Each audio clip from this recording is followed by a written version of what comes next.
Bonjour, ravi de vous retrouver pour ce rendez-vous. Aujourd'hui, avec Christian Macarian, nous devions faire le tour complet de l'actualité internationale, mais nous avons modifié quelque peu nos plans en raison de l'arrivée à l'instant, en provenance de Guinée équatoriale, du docteur Vieira, le docteur Gildas Vieira, qui est président du mouvement citoyen sans étiquette La France Autrement et candidat à la future élection présidentielle de l'année prochaine. Donc vous arrivez de Guinée-Conakry.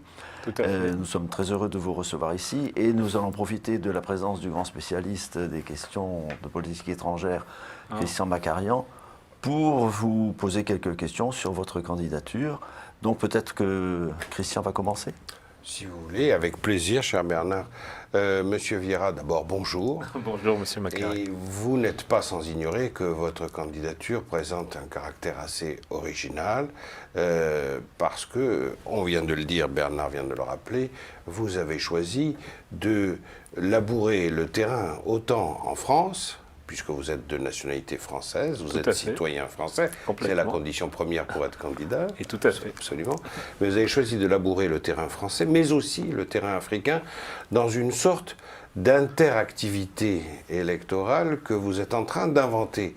Et c'est assez intéressant, puisque vous étendez même cette circonscription transcontinentale, si je puis dire, à la Belgique, par exemple. Complètement. Autrement dit, vous voulez être un candidat intercontinental, mais sur la base d'une appartenance. Laquelle ?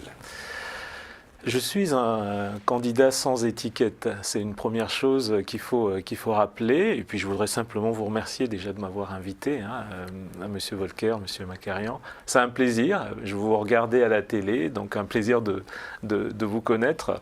Je suis un candidat effectivement atypique et j'ai envie de pouvoir affirmer certaines choses, aussi bien dans les combats passés que j'ai pu faire. Quand je dis combat, c'est anecdotique, mais j'ai déjà à mon actif 4 élections. Et aujourd'hui, donc, l'idée, c'est d'aller à la présidence de la République avec courage et crédibilité, puisque j'ai pu faire des scores de l'ordre de 10% au départemental, comme aux élections sénatoriales passées.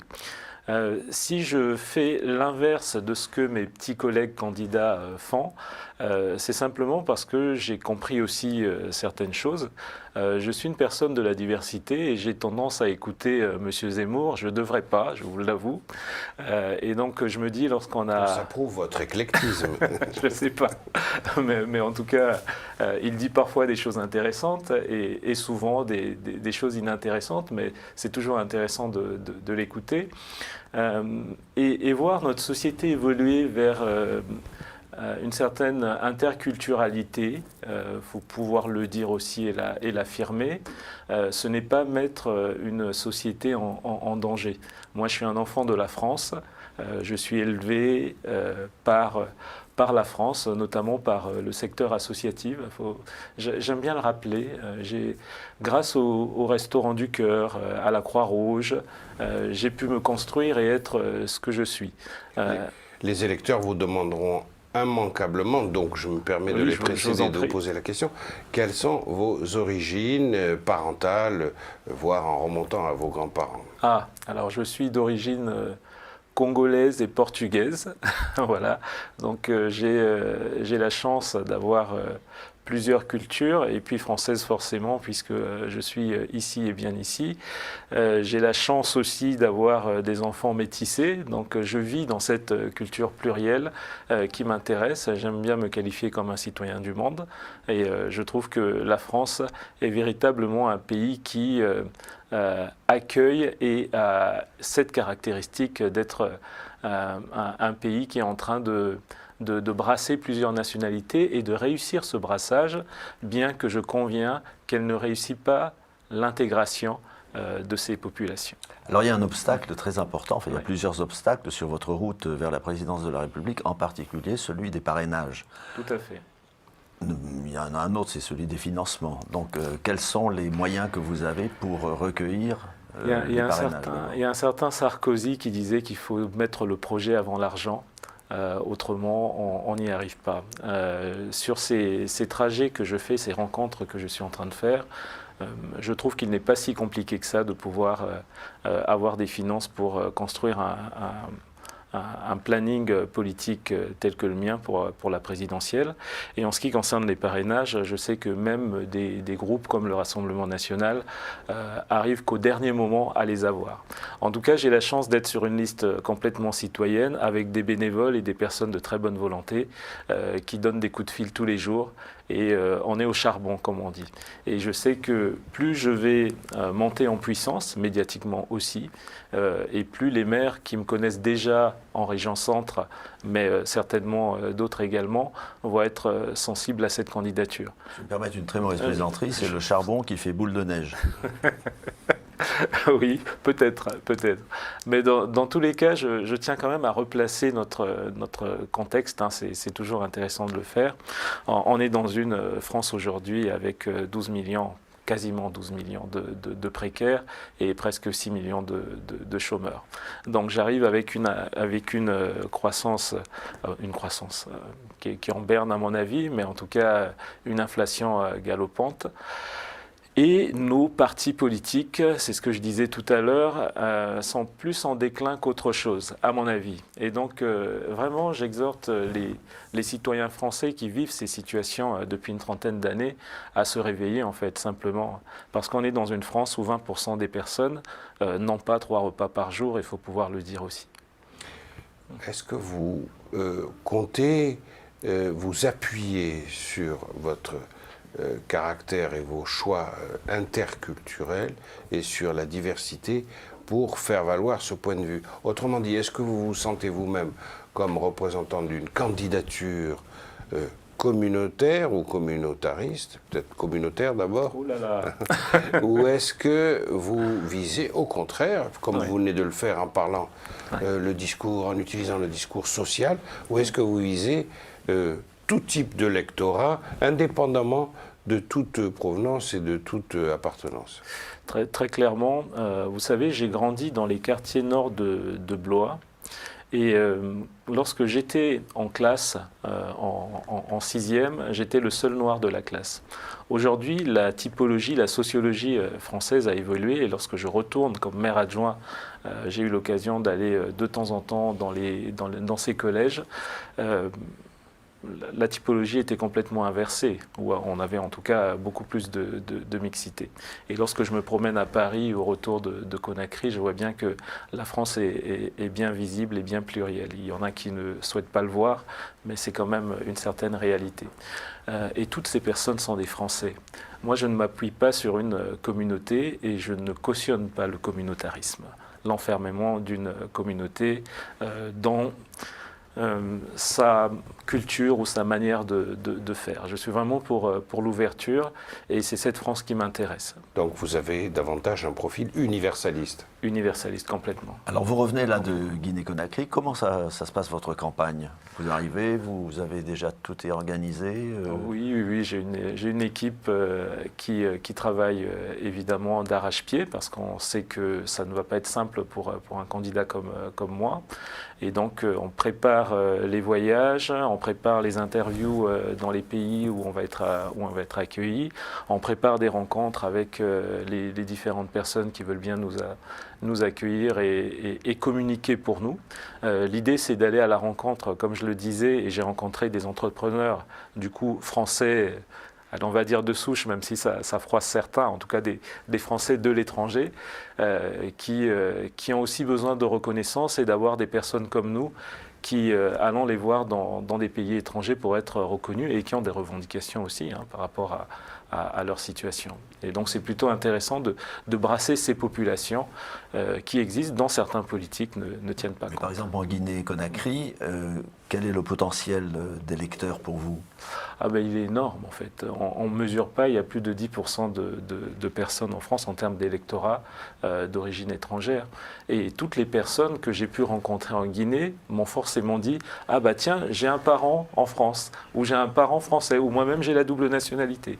Et ce trajet inverse de deux continents, enfin deux continents, oui, j'aime bien dire, on parle souvent de la France-Afrique, je ne veux plus entendre parler de ça, la France, d'abord, c'est un pays avec 66 millions d'habitants, et l'Afrique, c'est un continent. Donc il faut arrêter de faire le parallèle, je trouve que ça n'a pas de sens. Par contre, les relations entre la France et les pays africains sont tellement étroits grâce au sous-sol, à la matière première qu'on peut trouver de l'autre côté, et puis le potentiel économique français qui peut permettre de continuer à travailler et mieux travailler demain. Et ces populations, quoi qu'il en coûte, viendront ici tant qu'il n'y aura pas un développement de ces pays-là. Donc lorsque j'entends parler des questions d'immigration, je pense que pour les résoudre un jour, en tout cas pour apporter de véritables solutions, il va falloir se préoccuper de ce qui se passe là-bas pour éviter que ça n'arrive ici, si on le souhaite. Si on vous propose un débat contradictoire avec Éric Zemmour, vous savez que ce dernier est capable de l'accepter. Est-ce que vous l'accepteriez à votre tour? Je ne l'accepte pas, je le lui propose. Donc, à votre antenne, je me permets de rebondir et de prendre la balle au banc. L'invitation est lancée, donc. L'invitation est lancée. Ça sera avec grand plaisir que nous pourrons mûrir nos visions de société qui sont très inversées. En tout cas, je pense vraiment que M. Zemmour, c'est une caricature de la société et un produit des médias. Donc je me permets de lui lancer ce petit tacle et j'espère qu'il saura rebondir en m'invitant Oui, c'est un tranquillement. teasing qui peut effectivement l'intéresser. L'avantage que vous avez, c'est que vous connaissez son discours. Mais lui ne connaît pas forcément le vôtre. Est-ce que vous pouvez... Ça sera très facile pour lui. Il a juste à pouvoir checker, comme on dit, les réseaux sociaux, notamment YouTube et les quelques éléments que j'ai pu mettre dans la presse congolaise, guinéenne et même française pour le coup. Et donc il saura un petit peu mon discours. Vous voyez là, il y a un fait d'actualité où il demande aujourd'hui, enfin hier je crois, où il demande à une femme voilée de pouvoir enlever son voile en public. S'il veut faire de la politique spectacle, il n'y a aucun souci, mais il faut qu'on arrive à dépasser ça. La France a besoin, je pense, de personnes responsables et qu'on puisse avancer en cohérence et avec tranquillité dans un pays qui sait accueillir, dans un pays qui jusque-là a une histoire, et une véritable histoire qu'il connaît très bien par ailleurs, qui devrait, à mon avis, lui servir de leçon lorsqu'il attaque de la sorte des personnes. Comment vous est venue l'idée de vous présenter à la candidature, de présenter votre candidature à la présidence? Tout le monde rêve d'être président de la République, ça c'est sûr, mais à part ça... Je vais vous étonner, je n'ai jamais rêvé d'être président de la République. D'ailleurs, je m'inscris sur un seul mandat. Donc l'idée pour moi, c'est vraiment j'ai eu à militer beaucoup plus que je ne l'aurais pensé ces dernières années. Je suis une personne qui a beaucoup travaillé donc, en santé publique, je suis directeur général d'une fédération régionale des acteurs en promotion de la santé. Mon statut de docteur en santé publique me permet de pouvoir travailler également sur une partie humanitaire ou de conseil plus largement en promotion de la santé, en donnant des cours sur une partie recherche aussi. Et j'ai eu à militer, que ce soit auprès des Gilets jaunes, donc je le disais, sur la phase où ce mouvement n'était pas diabolisé, entre guillemets, parce qu'il y a des revendications saines, simplement qu'on puisse avoir à manger dans son assiette. Et on voit bien qu'en France, c'est pas si simple que ça. Avec, donc je disais, entre 10 et 12 millions de précaires aujourd'hui, on devrait se questionner lorsqu'on vit dans la 7e puissance économique mondiale.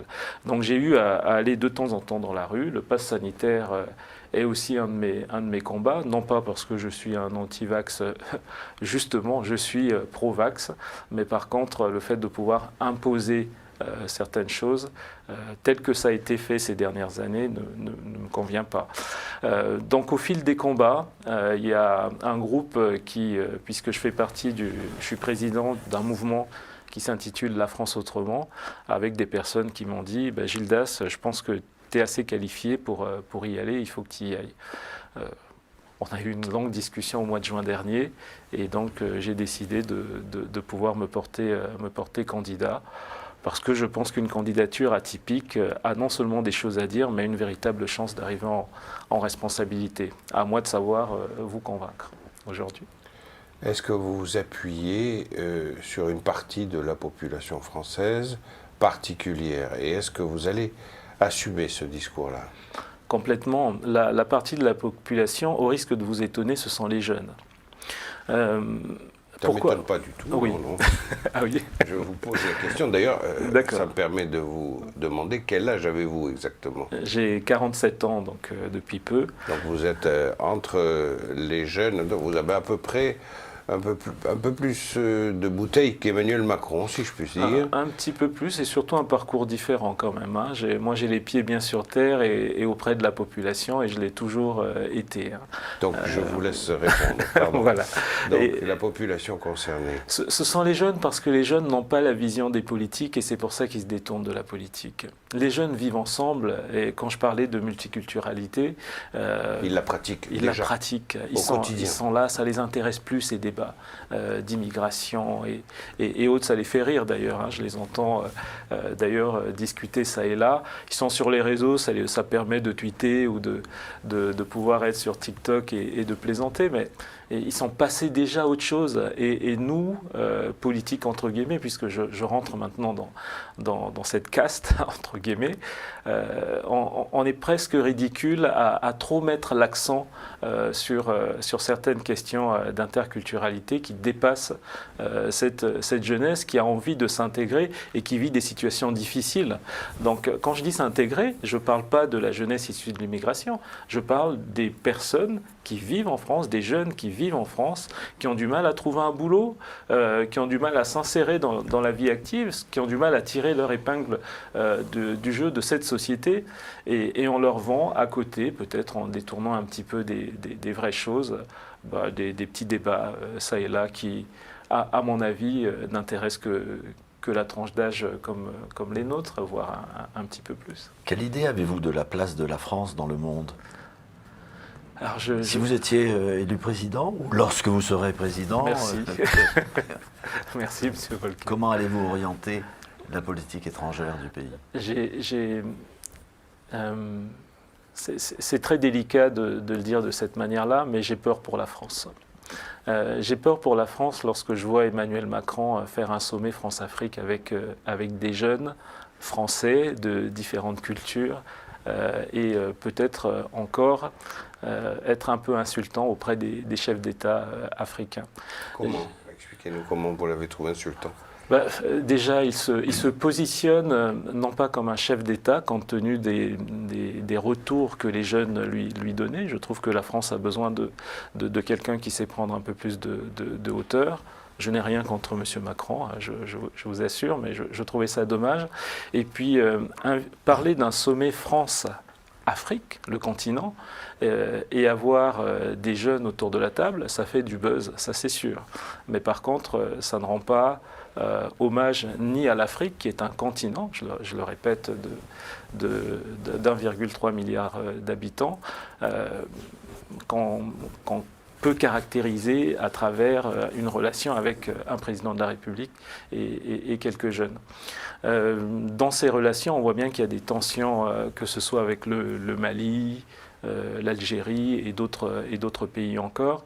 Et on voit bien que le poids de la France, en tout cas sa prestance dans ces pays, est en train de baisser. Et on le voit bien avec les petits tweets ou les petits discours qu'il peut y avoir. C'est même en train de reculer face à la Chine, face à la Russie. C'est ce que j'allais dire. Face à la Turquie. Et la problématique de l'OTAN dernièrement, où on nous met un peu de côté. Au niveau de l'Europe, on fait partie de cette locomotive avec l'Allemagne, et je trouve que c'est dommage aujourd'hui qu'on n'ait pas une Europe, j'ai envie de dire, plus des peuples. Je ne suis pas pour sortir de l'Europe, hein. Bien au contraire. Je pense que... Vous êtes pour qu'on approfondisse le lien européen. Pour qu'on approfondisse, mais...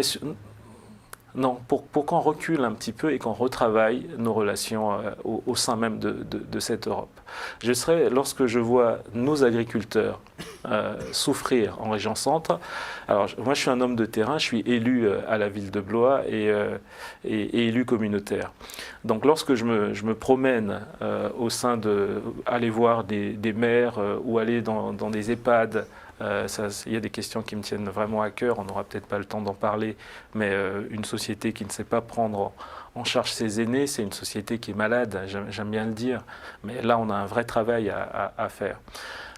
Mais aller au fin fond de Montdoubleau, dans le Loir-et-Cher, et rencontrer des agriculteurs qui se suicident, qui n'arrivent pas à avoir un salaire et qui accusent l'Europe, sans qu'il y ait de véritables réactions de nos hommes politiques par rapport à ça, je trouve que c'est dommage. Donc là, il y a des questions de fond qui se posent là. Je suis contre également la loi NOTRe, donc on pourra en discuter, mais créer des intercommunalités, des intercos, comme on dit, ou des agglos qui prennent de plus en plus d'importance et tuer nos petites communes qui ont besoin de pouvoir revivre. On l'a vu avec la crise Covid, où on regroupe tout le monde dans des villes-centres. Et lorsqu'on parle de désertification médicale, là je prends un peu de hauteur, vous savez, c'est le Think Global, Act Local de Gandhi. Lorsqu'on prend un peu de hauteur et qu'on vous dit, écoutez, on ouvre le numerus clausus pour avoir plus de médecins dans nos communes rurales, mais c'est se moquer des médecins, parce que le jeune de 25 ans, est-ce que vous allez pouvoir l'implanter dans des zones rurales où il n'y a plus de commerce, plus d'école, plus grand-chose? Donc il y a toute une manière de penser la société française qu'il faut retravailler. Et il y a un lien direct avec l'Europe, c'est pour ça que j'en parle. Alors attendez, je vais juste faire une petite parenthèse pour dire que l'Europe envoie déjà beaucoup d'argent, en particulier pour la politique agricole commune, et je pense que cette manne n'est pas infinie. Donc c'est plutôt en France, sur les problèmes français qu'il faut travailler, sans demander encore plus d'argent à l'Europe, parce qu'il n'y en a pas. Et l'aide européenne aux agriculteurs français est déjà absolument énorme. Oui et non. Lorsque la France participe à hauteur de 21 milliards, je crois, à l'Europe et ne reçoit que 14, lorsque nos agriculteurs et les produits locaux ne sont pas forcément mis en valeur, je vais parler aussi du bio qui doit se développer, mais où il y a encore des lacunes, lorsque les prix sont fixés au niveau européen pour le lait, notamment, ou pour certains produits, on met nos agriculteurs en difficulté. Lorsqu'on veut une transformation assez radicale, notamment des produits toxiques, entre guillemets, qui font notre agriculture, il faut savoir mettre des contreparties à côté. Et nos agriculteurs souffrent réellement de ça.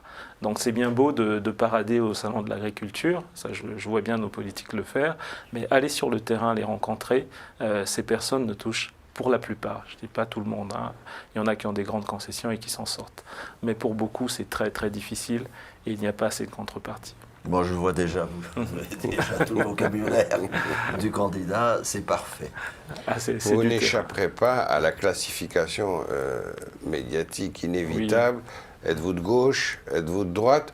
Moi, de ce que j'entends de votre discours, je vous sens plutôt ancré à gauche. Vous trouvez? Je vais vous dire une chose. Je suis pour la valeur travail, par exemple. Et lorsque je parle de la valeur travail, je dis une chose qui parfois touche certaines personnes, c'est de dire, moi président, pour ne pas paraphraser un autre, on ne pourra pas donner des prestations aux personnes lorsqu'ils arrêtent de travailler et qu'ils restent à la maison. Il faudrait qu'ils s'impliquent dans la société, que ce soit bénévolement ou sur d'autres activités, pour qu'ils puissent avoir des prestations. Et je trouve que c'est ce qui consolidera le vivre ensemble qu'on perd en France. Là, vous dites la même chose que Macron. Ah bon, c'est ce qu'il dit. À peu près, Il faudrait qu'il le fasse, hein, mais pour moi, on ira beaucoup plus loin.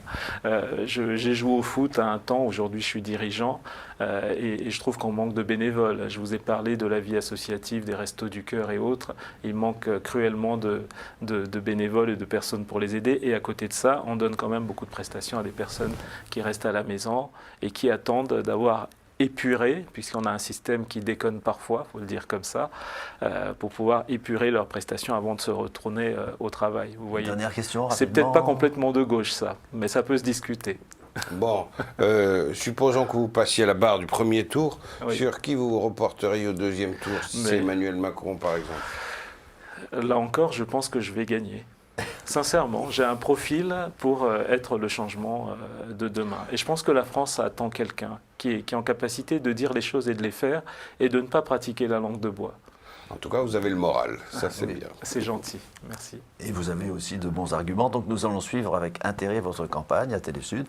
Et nonobstant les divers obstacles qui vont nous empêcher de vous inviter peut-être plusieurs fois, à partir du moment où la campagne sera déclenchée, vous savez que le CSA surveille tout ça, nous serons aussi intéressés de vous retrouver ici pour faire un point sur l'évolution de votre campagne. Merci beaucoup, avec plaisir. Dr Gildas Vieira. Je rappelle que vous êtes président du mouvement citoyen, sans étiquette, La France autrement.